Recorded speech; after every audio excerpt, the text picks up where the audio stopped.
پیدل سفر ہے اللہ کے رسول کا، جیش العسرہ، تنگی کا سفر ہے، اس کا نام ہے۔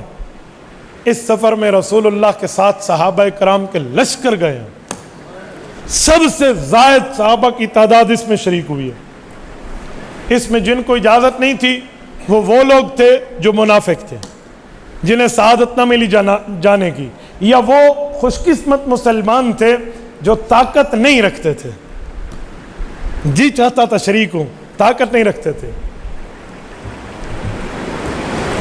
میں آپ کو قرآن کریم کھول کے وہ لفظ پڑھ دیتا ہوں، ایسے مزہ نہیں آئے گا۔ آپ وہ لفظ سنیں جو جنگ تبوک میں شرکت والے تھے نا اور شریک نہیں ہو سکے تھے، تو انہیں قرآن کریم کیا کہتے ہیں؟ یہ 10ویں پارے کا آخری صفحہ ہے۔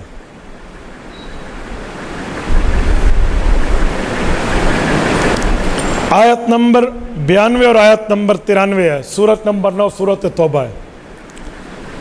وَلَا عَلَى الَّذِينَ إِذَا مَا أَتَوْكَ لِتَحْمِلَهُمْ قُلْتَ لَا أَجِدُ مَا أَحْمِلُكُمْ عَلَيْهِ تَوَلَّوْا وَأَعْيُنُهُمْ تَفِيضُ مِنَ الدَّمْعِ حَزَنًا أَلَّا يَجِدُوا مَا يُنْفِقُونَ۔ اے کاش آپ کو عربی آتی، تَوَلَّوْا وَأَعْيُنُهُمْ کی واو حالیہ پر آپ غور کرتے کہ یہ حال کیا تھا۔ اے میرے پاک پیغمبر، ان پر کوئی گناہ نہیں ہے۔ اذا ما اتوکا، جو آپ کے پاس آئے تھے سچے مسلمان کہ ہم نے جنگ پہ جانا ہے، لتحملہم، آپ سواریوں کا بندوبست فرما دے، قلتا، آپ نے فرمایا، لا اجد ما احملکم علیہ، میرے پاس جتنی سواریاں تھیں بٹ گئی، تقسیم ہو گئیں، میں اب تمہارے لیے کوئی سواری نہیں پاتا۔ تو وہ بیچارے واپس ہوئے، اللہ تولو، یہ کہ یہ سامنے اسے استقبال کہتے ہیں، جو کمر پہنے اسے تولو کہتے ہیں۔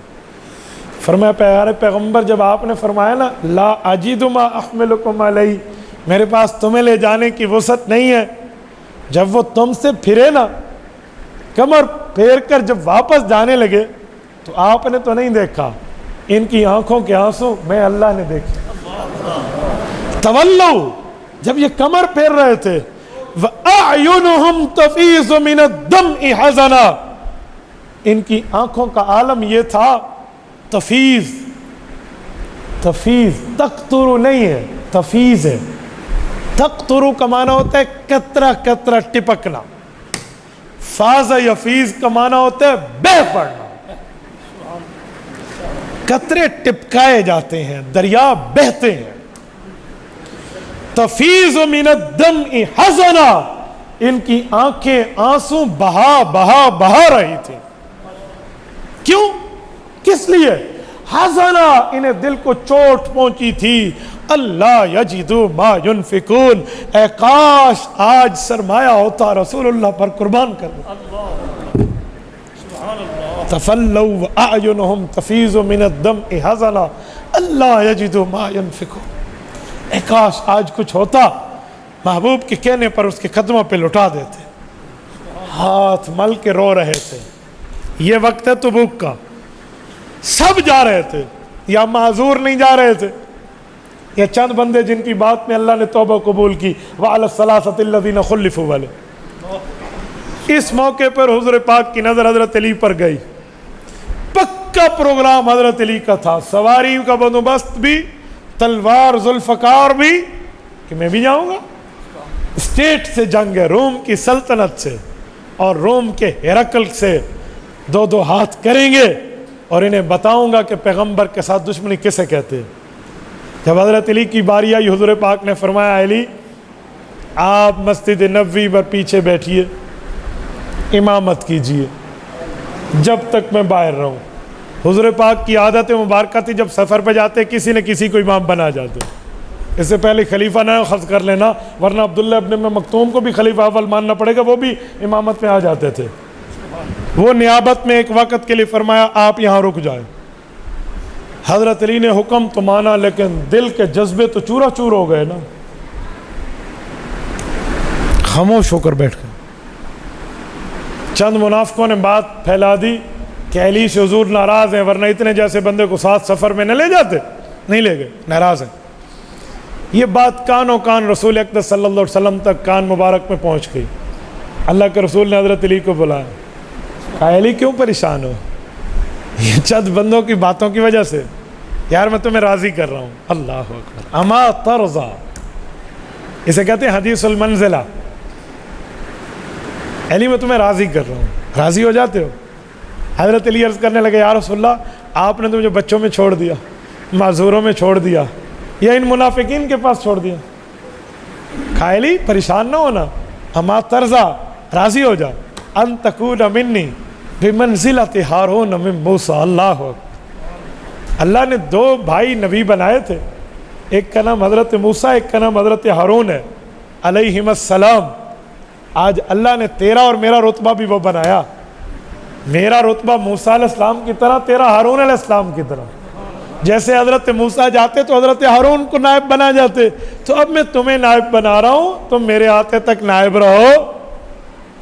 بمنزلت ہارون من موسیٰ، تیرا میری تو منزلت، مرتبہ، درجہ، حیثیت تو یہ مثال سے سمجھ لو۔ الا انہ لا نبی بعدی، ہاں موسیٰ علیہ السلام کے بعد نبوت جاری تھی، میرے بعد نبوت ختم ہو چکی ہے۔ حدیث المنزلہ، حضرت علی خوش ہو گئے۔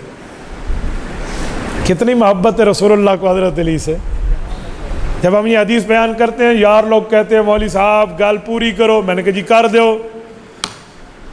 حضرت موسیٰ علیہ السلام اور حضرت ہارون کی نسبت کا پتہ چلا، موسیٰ علیہ السلام کے بعد نبوت حضرت ہارون کو ملی، تو پتہ چلا حضور پاک کے فوراً بعد حضرت علی کو خلافت ملے گی، خلیفہ بلا فضل تو حضرت علی ہو گئے۔ میں نے کہا جی جناب نے بات پوری فرما لی، جی کر لی، اب ذرا سینہ تھان کر بیٹھنا، ہماری باری ہے۔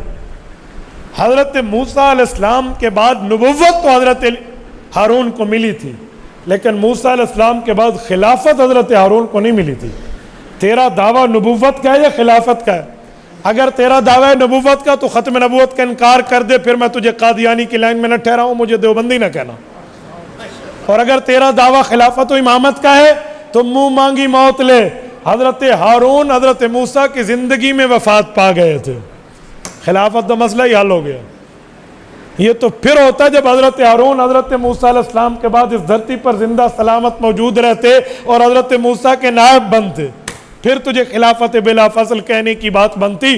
حضرت موسیٰ کے جو خلیفہ بنے تھے وہ سیدنا یوشع بن نون ہے علیہ السلام۔ تو نہ میرے بھائی، اہل سنت والجماعت کو حدیث پڑھنا بھی آتی ہے، پڑھانا بھی آتی ہے، سمجھنا بھی آتی ہے، سمجھانا بھی آتی ہے، اعتراض کریں تو اس کا دفاع کرنا بھی آتا ہے۔ ادھر آ ستم گر ہنر آزمائیں تو تیر آزما، ہم جگر آزمائیں۔ تبارك الذي نزل الفرقان على عبده ليكون للعالمين نذيرا